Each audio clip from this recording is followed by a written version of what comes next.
জনবহুল এলাকায় fire safety বিহীন সোয়া মিল বিধ্বংসী অগ্নিকাণ্ডের হাত থেকে অল্পের জন্য রক্ষা পেলেন স্থানীয় বাসিন্দারা। ভোরে আতঙ্কের মধ্য দিয়ে ঘুম ভাঙে স্থানীয়দের। ঘটনা বালুরঘাট পৌরসভার 14 নম্বর ওয়ার্ডের গোবিন্দপুর এলাকার কাঠচেরাই মিলের একটি অংশে দাউ দাউ করে আগুন জ্বলতে দেখেন স্থানীয় মানুষজন। প্রথমে মিলের নাইট গার্ডকে ডেকে সকলে মিলে আগুন নেভানোর চেষ্টা করেন বাসিন্দারা। পরবর্তীতে দমকল বিভাগে ফোন করা হলে দমকলের একটি ইঞ্জিন এসে আগুন নিয়ন্ত্রণে আনে। তবে এই অগ্নিকাণ্ড বিশাল আকার ধারণ করতে পারত বলে অভিযোগ স্থানীয়দের। জনবহুল এলাকায় এই সোয়া মিল থাকলেও অগ্নি নির্বাপনের কোনো ব্যবস্থা নেই বলে অভিযোগ স্থানীয়দের। এলাকার বাসিন্দা বাপ্পা চৌধুরী বলেন, এই মিলের চারিদিকে শুকনো কাঠ ছড়ানো রয়েছে, সম্পূর্ণ নিয়ম বহির্ভূতভাবে সোয়া মিল চলছে। আজকের এই ঘটনা বিরাট আকার ধারণ করতে পারত। অবিলম্বে এই মিলে অগ্নি নির্বাপন ব্যবস্থার দাবি জানিয়েছেন তিনি। এ বিষয়ে সোয়া মিলের নাইট গার্ড গোপাল সরকার কি বললেন শুনে নেব বিস্তারিত। এ বিষয়ে মিল মালিক নরেন কর্মকার বলেন, তেমন কিছু ক্ষতি হয়নি, ছোট ঘটনা বলে অগ্নি নির্বাপনের বিষয়টি এড়িয়ে গিয়েছেন তিনি। যদিও দমকল বাহিনীর কর্মকর্তা এই বিষয়ে কোনো মন্তব্য করতে চাননি। আমি শুয়েছিলাম, শুয়ে আছি, এর মধ্যে টিমের মধ্যে বাড়াবাড়ি করছে লোকজন। কি ব্যাপার, উঠে কে বাড়ির ছেলে উঠে দেখি আমাকে ডাকাডাকি করছে, টাকা আগুন লেগেছে। এইদিকে টাকা গঞ্জার থেকে আমি দিকে টাকা গেলি, হ্যাঁ শরীরের মধ্যে আগুন লেগেছে।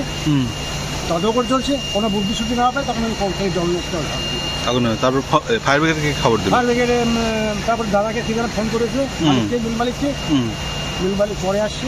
আসার পর ফায়ার ব্রিগেডে এখানে একজন ফোন করে, আমাদের শিলামণ্ডলের ছেলে ফোন করে। আপনার নাম? আমার নাম গোপাল সরকার। আপনি কি করেন? আমি এখানে নাইটে থাকি, নাইট গার্ড। হ্যাঁ, ঠিক আছে। মানে আমাদের বাড়ির পাশে একটা সমিল রয়েছে, সমিলে আগুনটা লেগেছে। কখন আগুনটা লাগলো? আগুনটা মোটামুটি ওই ভোর 4টে থেকে আগুনটা লেগেছে, অল্প করে লাগছিল। আমাদের পাশে বাড়ির দুজন এসে বারে ওনাকে টিনে নক করছিল। টিনে নক করার জন্য উনি একজনই ছিল। তো ওই জলের কোনো ব্যবস্থা নেই, ফায়ার সার্ভিসের কোনো ব্যবস্থা নেই। এত বড় দীর্ঘদিন ধরে মিল লাগাচ্ছে, এর আগে আগুন লেগেছে একবার, আবার লেগেছে।